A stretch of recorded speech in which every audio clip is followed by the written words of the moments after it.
for today, I will be sharing with you the cost of living here in Singapore. And in my last video, I have shared with you some tips or some ways on how you can find a job here in Singapore. So after that, may mga friends ako na nag-message sa akin, so Joy, is it very expensive to work in to live in Singapore? Makakompensate ba or mababawi mo naman ba yung cost of living? So for today, i-share ko sa inyo kung magkano ba talaga yung monthly expenses na, average worker in Singapore, magkano ba yung expenses namin. So, lumabas na si Magic Notebook. So, dito ko na lahat nilalagay kung ano yung mga expenses namin monthly para matandaan ko siya at saka para matrack ko rin siya. And yun. So, again, this is based on my own personal experience. Considering na sobrang tipid ako, hindi ako patipid. Kuripot ako. Kuripot talaga ako. So, considering na kuripot ako, so ito na yung mga expenses namin. It's not the same for everyone. May mas kuripot pa sa akin at may mas bulagsak kesa sa akin. So, depende siya sa kung saan ka nakatira. Depende siya sa kung gaano ka kalakas kumain. Depende siya kung gaano ka, ka-thrift. It's different for everyone, but I think it will be helpful to share my own experience para alam nyo roughly how much it would cost to live in Singapore. So, let's get started. So, ang pinakamalaki siguro na parang kumakain sa budget namin for a month is syempre yung tinitirahan namin, yung sa rental ng room plus PUB. It depends kung saan ka nakatira. For example, I've been here for 4 years and I lived on 2 different houses. First house ko for 2 years or 3 years, almost 3 years, sa Marine Parade. So, Marine Parade is actually quite far from the central. It's closer to the airport. Yung nasa Marine Parade na bahay namin dati is sobrang mura lang. Kasi nga, medyo malayo siya sa central. So, pag pupunta ako ng airport, it just takes about 10 to 15 minutes. Pero pag pupunta ako sa work ko, it takes an hour. Kasi medyo malayo siya. Pero it's one bus. So, sobrang convenient naman kahit saan ka tumira. Yun lang nga, yung, syempre, sayang din yung 1 hour, di ba? So, we decided to transfer here. Pero doon, ang binabayaran ko lang, if I remember correctly, is nasa 350 yata kasi hindi ko sure kasi medyo matagal na 1 year plus na yun. Kung tama yung pagkakatanda ko is nasa 350 something. Pero doon, medyo marami kami sa bahay. Kasi last time, hindi masyadong nililimit ni MOM. Si MOM ang Ministry of Manpower. So, parang ganun. So, si MOM, hindi niya nililimit dati kung ilan ang pwedeng tumira sa bahay. Pero ngayon kasi may limit na lang. So, parang 3 bedrooms should only have 6 people. In other words, 2 persons per room na lang yung pwede. Pero last time, hindi ganun kahigpit. So, medyo marami kami dun sa bahay namin yun. Sabi ko nga, it's around 350 nung nandun kami. Pero nung nag-transfer kami sa Topayo, number 1 is Topayo is central.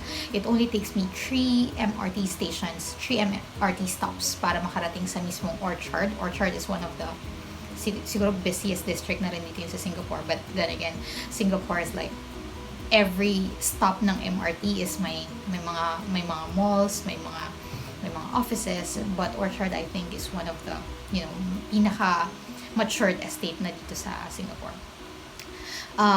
Yun nga, sabi ko, 3 stops lang siya, sobrang convenient sa lahat, sobrang nasa central ka talaga. Topayo is really Topayo Central. Yun, medyo may kamahalan. Yung room namin, tama nga ba, 780, parang gano'n. Pero, ang binabayaran namin including PUB would cost about 450 to 500 per head. So, if you'll convert that, 500 is about how much? 16,000, 17,000. Medyo may kamahala siya kasi 38. So, sabi nga nung isa kong friend na nasa Australia, yung binabayaran namin for 1 room, makakakuha ka na ng 1 bedroom na house sa Australia. Sabi niya, siguro depende din sa location. But yeah, sobrang I think Singapore is one of the most expensive na lugar na pwede mong tirahan. Kasi, ang liit ng space nila, pero sobrang ang ganda ng economy nila. Sobrang ang ganda ng, lahat, di ba sa Pilipinas, lahat ng establishments nasa Manila. So, you always have to Manila, QC, Makati, nandoon sila, sama-sama sila. But dito sa Singapore, every place has its own specialty. Parang ganon. Merong, kumbaga nakalayo yung port, as in yung harbor front, nakalayo siya sa airport, nakalayo siya sa central, kumbaga every place has its own specialty. So hindi siya masyadong crowded sa isang specific place lang. So sobrang ganda, para siyang ang thinking ko is yung naunang prime minister ng Singapore is like playing Sims. Parang ang ganda nung pagkaka-establish niya dun sa bawat lugar at may plano talaga siya, which is very, very good. And yun. So going back, so house is the most expensive. Sabi ko nga, it cost around 450 to 500. I've heard even more than that. One of my office mates, ang binabayaran niya is about 1,000. So, depende talaga sa'yo kung gano'ng ka-convenient mo maging gusto maging. So, yung iba kasi condo, yung iba, syempre pag nag-condo ka sa malayo, that's fine, kasi medyo mas mura. Pero pag nag-condo ka sa central, depende pa rin sa condo. May mga matured na condo na yung medyo may, medyo mature na. So, yun, medyo mas mura. Pero kung syempre sa mga modern, so, you'll have to pay more. Depende yan sa'yo. Then, after the house, transportation depende kasi syempre kung saan ka nag-work. For me, I only top up kasi meron kami ditong EasyLink. Let me show you my EasyLink. So, pwede mong gamitin si EasyLink, pwede mong gamitin yung mismong card mo, or merong EasyLink card talaga na parang siya yung itatap mo whenever you ride a bus, whenever you ride train, yun yung gagamitin mo. So, normally, I would top up around $50 for 1 month na yon. Unless meron kaming mga bisita, syempre, of course, kailangan mo mag-travel, samahan sila mag-visit here, visit there, so you have to top up slightly more.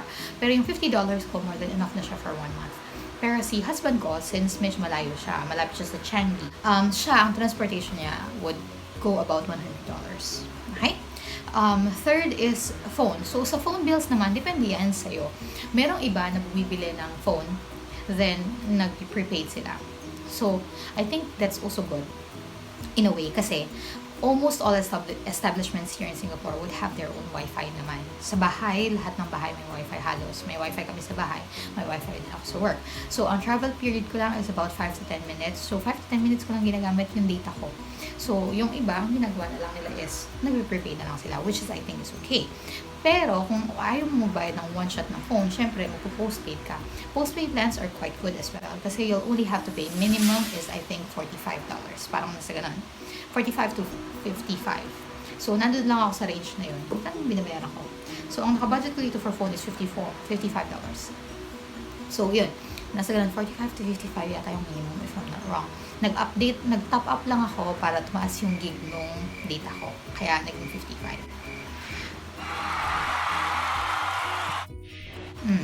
Yun yung tanda ko. Dati, parang nasa less than $50 lang ako. Depende nga kung gano'n kang kalakas mag-use ng data. So, yun. Si husband, since mas malayo siya, so medyo mas nagko-consume siya ng maraming data, and ang phone bill niya umabot ng $100. Sa food, food will be highly dependent sa consumption mo, syempre. May mga ways kung paano ka makakatipid. For example, kami dito sa bahay, what we always do is, 6 kami. Every single day, may naka-assign. 6 days lang. Not every single day. There's one day na walang naka-assign. For example, Monday, I'll cook. Tuesday, my husband cook. Wednesday, somebody else will cook. Thursday, somebody else will cook. So, ano yung advantage nun? It's only for dinner. Okay? So, ang advantage nun is, you'll only have to cook one time. How much, kung magkukook ka talaga, you'll only spend around $30. Kung bibili ka outside, you'll spend around $50 to $60. It depends. So, assuming you'll cook, so around $30, you'll only cook one day for the 6 days. Pero 6 days ka nang makakakain. So, it's, sobrang save, nakaka-save ka kasi $30 divided by 6 is about $5. Yeah, $5. Ang meal dito sa Singapore, yung $5 medyo half full ka pa lang. Sobrang mahal.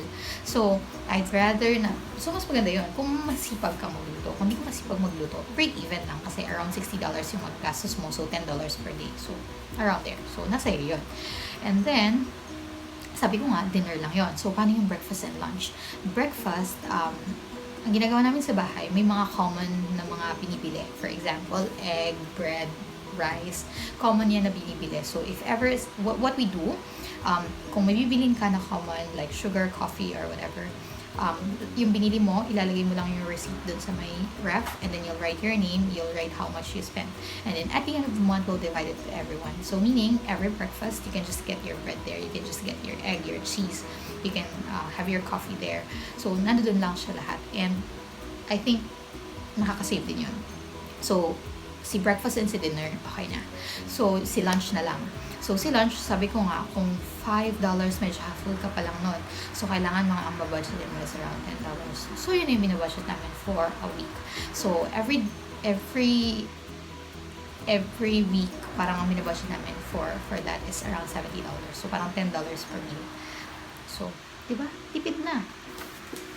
And then, yun, depende na sa'yo kung ano yung mga extra expenses mo. For us, kuwari, sasali ka sa paliwagan, or may bibilin kang car sa Philippines, yung padala mo sa Pilipinas, depende yan sa expenses ng family mo. Yun, car, padala, yun, insurance. Ito na siguro yung, ito na ba yung last? Oh, ito na yung last. House, transpo, phone, food, and then yung mga padala, yun, yung insurance na yung pinaka-last. So, ang insurance, syempre, sobrang importante siya sa atin, especially sa mga overseas Filipino worker. If anything happens to you, you have to make sure na hindi ka magiging burden dun sa pamilya mo, di ba? So, number one is really the health. So, kailangan talaga insured ka. So, it depends on you kung kukuha ka dito sa Singapore, kukuha sa Philippines. If you're planning to stay here in Singapore for long, I think it's quite good if you take it here. But if not, syempre mas preferred sa Philippines. Ano yung disadvantage pag dito ka kumuha? Dito ka kumuha and then uuwi ka sa Pilipinas. If you already have some complications, hindi ka na nila tatanggapin. So, at least kung sa Pilipinas ka na nag-start, whatever happens, kung makauwi ka sa Pilipinas, insured ka. So, as for me and my husband, we got our insurance in the Philippines. It's actually a life insurance it's called investment insurance. Kasi life insurance siya, and at the same time, it's an investment. If it's payable within 10 years. Hala, insurance. Parang naging naging agent. Ang ginawa namin kasi last time sa Manulife founder, so I trust Manulife so much. So I got my insurance from Manulife. It's payable in 10 years, and then siguro mga 15-20 years pag nag-mature na yung insurance mo or yung investment mo, pwede mo siyang ma-take back. Ang conservative na makukuha mo within 20 years, 10 years ka mo bayad, 20 years makukuha mo, conservative is madadouble yung in-invest mo. So, not bad, diba? So, yun, para sa akin, save lang ng save. And, kaya naman. So, i-total natin na. So, wait. Around 1,000 yung talagang cost of living dito sa Singapore. So, kung kikita ka ng minimum for SPAS, minimum for SPAS is around 2005, 2006, kung di ako kakamali. Nung nag-start ako dito 4 years back, it's 2,300. So, ngayon yata 2005, 2006. So, meron ka 1,300 naman left sa'yo, which is equivalent to about 40,000-50,000. Kumbaga, ini-encourage ko din talaga na mag-try. Kasi, hindi madali. Pero pag nakuha mo, edi para sa'yo talaga, diba? So, huwag kayong matakot na mag-try. Pwede ka na lang din dito mag-travel. And at the same time, you try to find work. Pag nakahanap ka, good. Pag hindi, at least you got to travel to Singapore. And, it's really a good experience. So, I think it's worth a try. Like, sa next vlog ko, siguro ikukwento ko kung paano ako nakahanap ng work. Exactly what happened. So, panoorin niyo yan. Para hindi masyadong mahaba itong video na to, sana nakatulong sa inyo. And, yun, huwag kayong matakot na mag-try. So, okay guys, yun na yung para sa video na to. Sana marami akong naturo sa inyo, natulong sa inyo kung paano, kung magkano ang gastos sa inyo pag nagpunta kayo sa Singapore. Huwag kayong matakot, just keep on trying and pray hard. If it's for you, it's really for you. Thank you for watching. Bye!